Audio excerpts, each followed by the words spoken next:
सवाल मेरा अगला ये है कि पंजाब चूँकि बड़ा इंपॉर्टेंट है और पीटीआई के लिए भी बड़ा इंपॉर्टेंट है।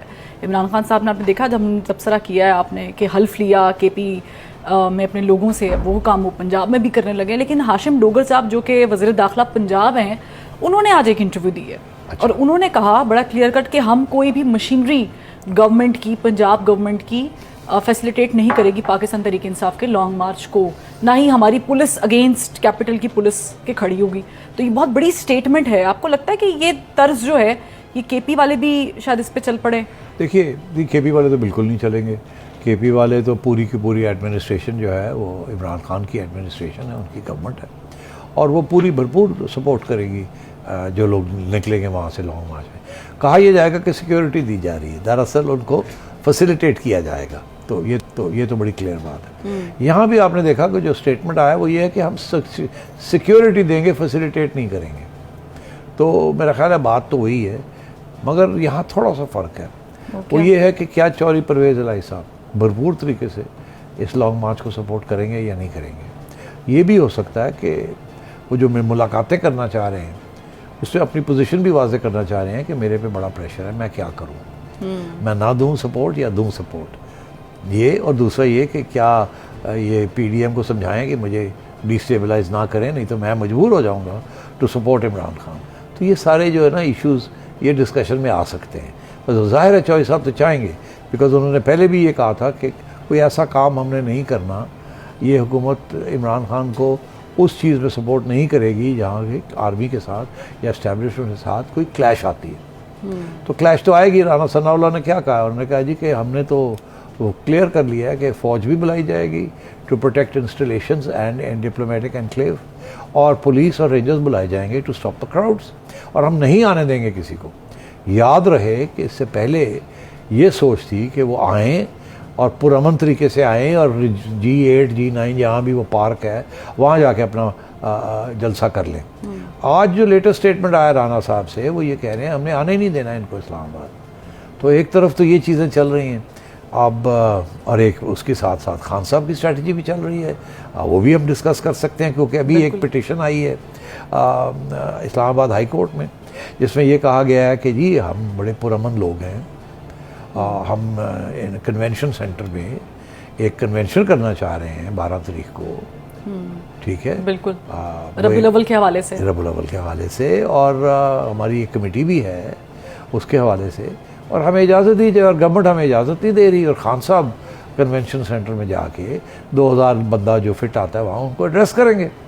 मगर दिलचस्प बात यह है कि साथ साथ ये भी, और अगर उनको इजाज़त मिल जाती है तो खान साहब अपने सपोर्टर्स को लेके पहुँच जाएंगे वहाँ कन्वेंशन सेंटर में।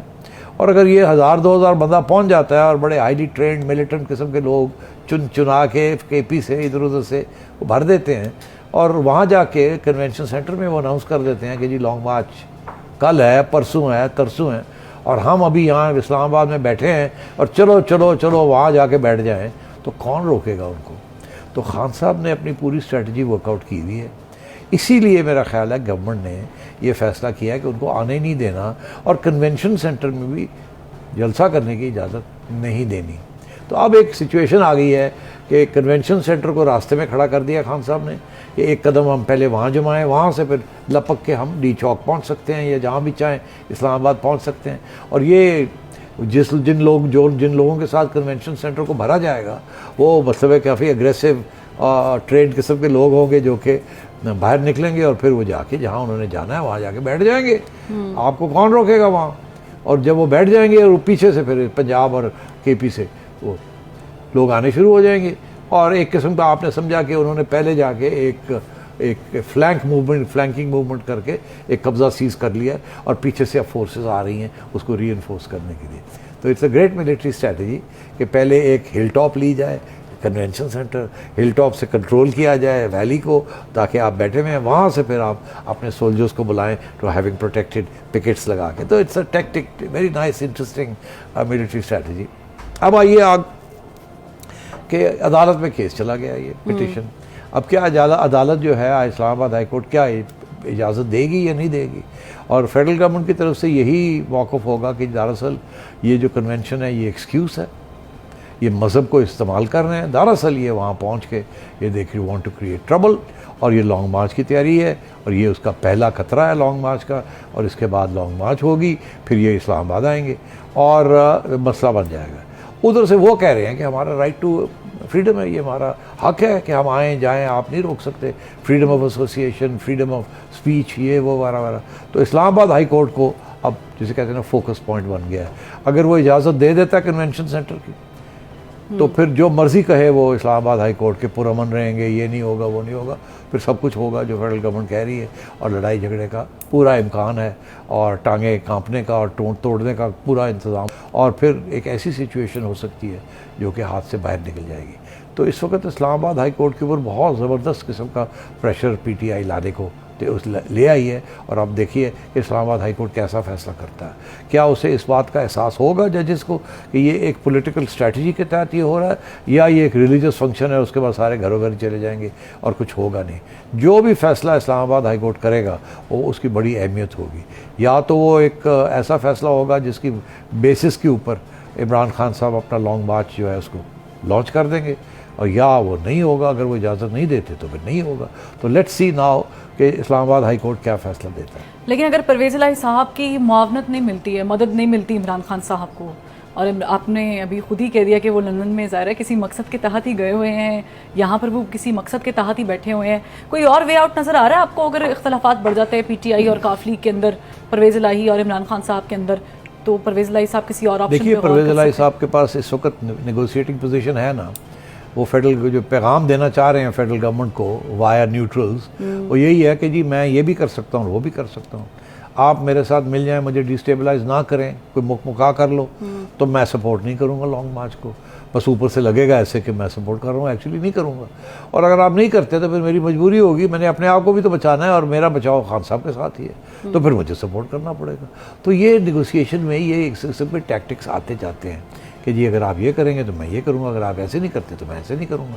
तो ये नेगोशिएशन, अब वो लंदन गए हुए हैं बिकॉज वो डायरेक्ट तो फेडरल गवर्नमेंट के साथ कर नहीं सकते, वो पता चल जाएगा खान साहब को, ठीक है। तो वो लंदन गए हुए कि किसी तरीके के साथ वहाँ खुफिया किसी न्यूट्रल के साथ बातचीत हो जाए, और उनका पैगाम जो है उसके ऊपर कुछ रोशनी न्यूट्रल्स डालें और फेडरल गवर्नमेंट डालें, और फिर कोई मुकम्मल का कोई रास्ता निकले। तो खान साहब तैयार हैं अपनी लॉन्ग मार्च की ऐलान करने के लिए। मैं आपको याद होगा कल के प्रोग्राम में मैंने डिटेल में ये डिस्कस किया था कि खान साहब का जो मौक़िफ़ है वह है टॉक फाइट। फाइट करनी है उन्होंने सड़कों के ऊपर, टॉक करनी है उन्होंने अदालतों में और पार्लियामेंट के अंदर। और मेरा ख्याल है अब टाइम नहीं रहा, नहीं तो फिर डिस्कस करते कि अब फाइट का तो है नज़र आ रहा है, लेकिन टॉक कैसे होगी। हाँ, क्योंकि मुझे लग रहा है सिटी साहब परवेज़ इलाही साहब जो है ना 40 करोड़ का दफ्तर माशाल्लाह बन रहा है उनका, तो वो कुछ लंबी प्लानिंग्स के साथ ही आए हैं, और इस पे मजीद भी बात करेंगे। लेकिन वो जो सिटी साहब ने जिस तरफ इशारा किया है उस पर गुफ्तगू होगी एक ब्रेक के बाद।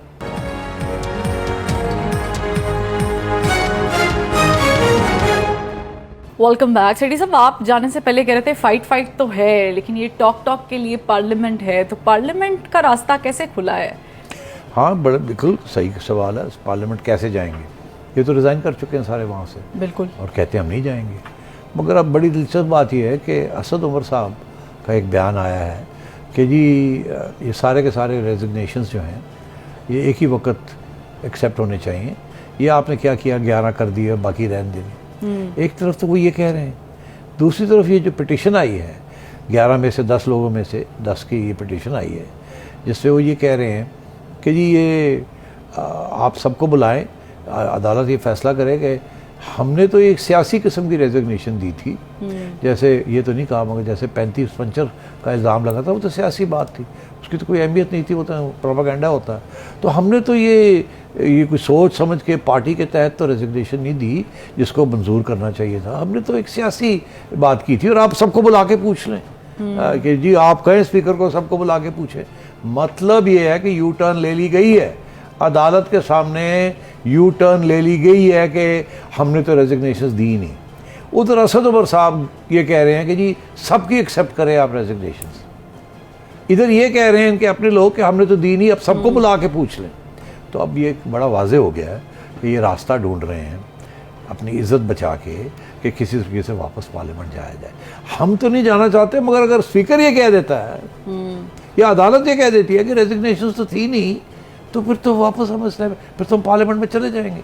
मगर हम तो नहीं जाना चाह रहे, मगर वो तो अदालत का फैसला आ गया। हाँ, अदालत को हमने ये ज़रूर कहा है कि तो सियासी रेजिग्नेशन थी, एक्चुअल रेजिग्नेशन तो नहीं थी। आप बुला के पूछ लें, हमने तो वैसे ही खत लिख के कर दिया था, इस तरीके से तो रेजिग्नेशन नहीं दी जाती। तो उन्होंने कैसे ही एक्सेप्ट कर ली। तो ये ड्रामा हो रहा है इस वक्त। तो रास्ता YouTube पर Googly TV देखने के लिए youtube.com की सर्च बार में Googly TV टाइप करें। Googly TV के पेज पर सुर्ख रंग के सब्सक्रिप्शन वाले बटन पर क्लिक करना ना भूलिए। YouTube पर अपलोड होने वाली वीडियो से बाखबर रहने के लिए बेल आइकॉन पर क्लिक कीजिए। आपको हर नई आने वाली वीडियो के बारे में नोटिफिकेशन मौसूल हो जाएगा।